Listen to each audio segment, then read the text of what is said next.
Jenna's phone buzzed as she stepped out of the diner into the cool autumn night. It was late, just after midnight, and the last bus home had already come and gone. Her phone battery flashed red. 3%. She opened the Uber app, fingers numb from the cold. Your driver is arriving. Black Toyota Camry QJR 6612. ETA. 2 minutes. A sleek black car pulled up moments later. Tinted windows, quiet engine. She checked the license plate it matched. The driver didn't roll down the window, just popped the door open. Odd, but this was Detroit. People kept to themselves. She got in. The air inside the car was freezing and smelled faintly of pine, but also something metallic and sour, like blood under bleach. The driver didn't speak, just stared ahead, face barely visible in the rear view. Jenna gave a cautious hi, but was met with silence. The car began to move. No music, no small talk, just the soft hum of tires on pavement. She pulled up the route on her phone. Wait, why were they taking the old industrial roads? There were faster routes home. She leaned forward slightly. This isn't the usual way.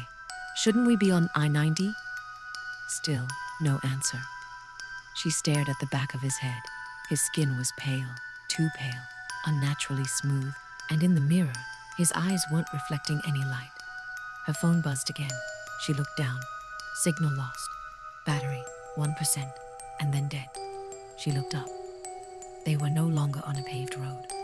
Instead, trees lined the sides, tight and close, almost too close, as if the forest had been stitched together in a hurry. Fog thickened. No houses, no signs, no stars. The driver finally spoke, his voice smooth and hollow. Don't worry, this is just a shortcut. Jenna reached for the door, locked. Child lock, of course. She forced calm into her voice. Look, I want to get out. I'll walk. No response. Just then, the car jerked to a stop. She flew forward slightly, heart racing. Outside the window was nothing. Just a clearing in the woods. No moon, just blackness. And shadows shifting, just at the edge of what she could see. The driver turned around, slowly. And for the first time, she saw his face. His eyes were black pits, hollow, no whites, no iris, just a void. His skin looked rubbery, stretched too tight. His smile widened unnaturally, too wide. We're here. She screamed, yanked at the lock, nothing. She noticed something between the seats, a screwdriver, and grabbed it. He lunged. She stabbed him in the shoulder. Thick black fluid oozed out, steaming. She shoved the door open and ran into the woods. Trees tore at her arms. Behind her, she heard the crunching of boots, but too fast, not like a human, something gliding just beneath the earth. She ran until she saw it. A light. A cabin. Small. Wooden. A faint glow in the window. She pounded on the door. An old man opened it, shotgun in hand. Please, she sobbed. He's coming. Something's chasing me. The old man looked her over, slowly stepped aside. You're safe now, he said. She stepped inside. The place smelled off, like old wood and wet earth. No TV, no radio, no clock, just dust and quiet. She sat down, trying to breathe, shaking. The old man picked up a phone from the counter, a rotary phone. He dialed. She's here, he said calmly. This one ran. Jenna's blood turned to ice. She backed toward the door, but the lock clicked shut, automatically. She turned. The windows nailed shut. No exit. You don't have to do this, she said, voice trembling. The old man didn't answer. From down the hallway, footsteps. 3 figures emerged from the shadows. A tall woman with long, wet hair. A boy missing half his jaw. A man dragging a leg, face covered in a burlap mask. They stood there, watching her. Then, all at once, they whispered in unison. We rode too. Jenna backed away, heart pounding. What the hell is this? The old man finally spoke. It's the fare. Every ride has a cost. You got in, you didn't pay. The walls began to breathe, literally pulse, like the house itself was alive. Red light oozed from the cracks. The floorboards grew soft under her feet. She turned and ran, found a staircase up at the top, a door. She flung it open and stepped directly back into the Uber. Same seat, same air freshener, same driver eyes black, wound still leaking. He looked at her, smile even wider. Next time, read the reviews.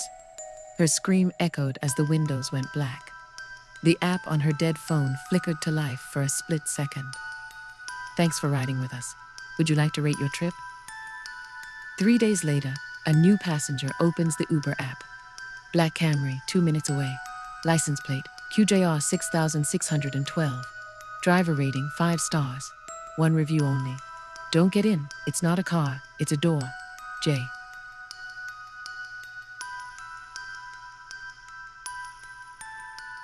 It was nearly 2 a.m. when Marcus accepted his final ride of the night. He'd been driving Uber for 5 years and had seen everything. Drunks, fights, people throwing up in the back seat. But tonight had been unusually quiet. The app pinged. Pickup, Elmridge Cemetery Gate. Destination, Old Mill Road. Odd location, he thought. Who calls an Uber from a cemetery? He almost declined the ride but hesitated. It was a slow night, and he needed one more trip to hit his bonus.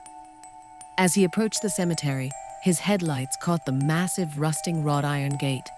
The place looked like something out of a horror film. Stone angels with cracked faces, thick fog curling at their feet, and a stillness that didn't feel right. But standing just outside the gate was a figure, a woman, slim, pale, long black hair that hung like wet threads. She wasn't looking at the car when he pulled up, just stood motionless, facing the gate. Marcus rolled down the window halfway. "You called an Uber?"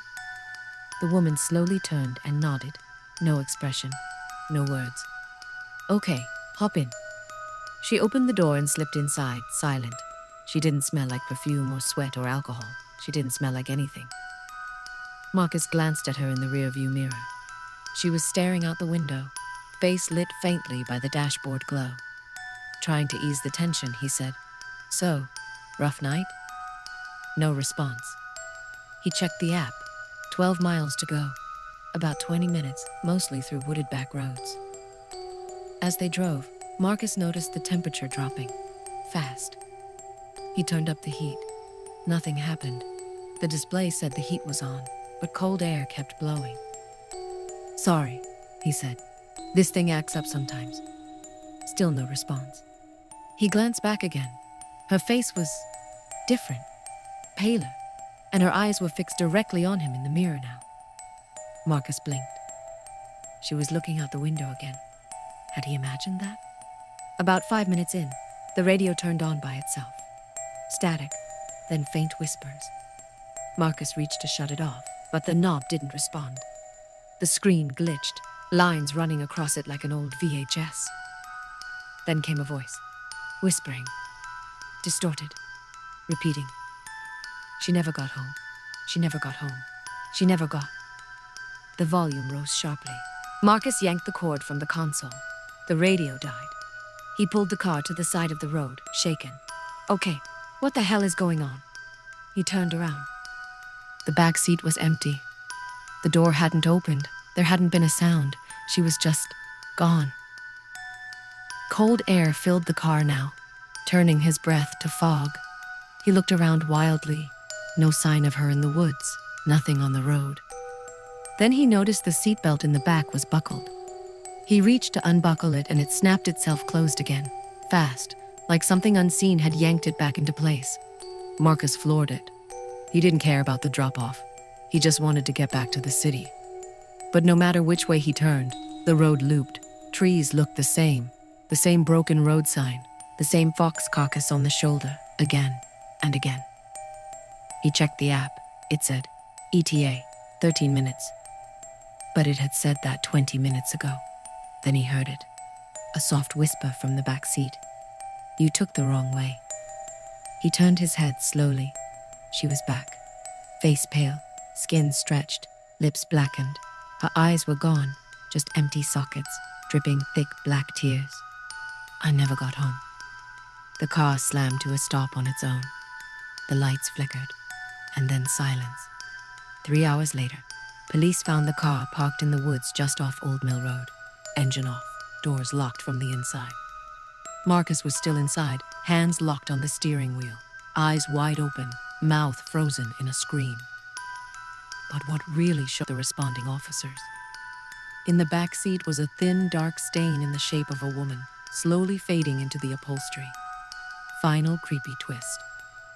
A few days later, a new driver accepted a ride at 2 a.m. Pickup, Elmridge Cemetery. Destination, Old Mill Road. He showed up, no one there. But when he opened the door to check the back seat, there were wet footprints on the floor mat and the faint whisper of a woman's voice. "Thanks for picking me up.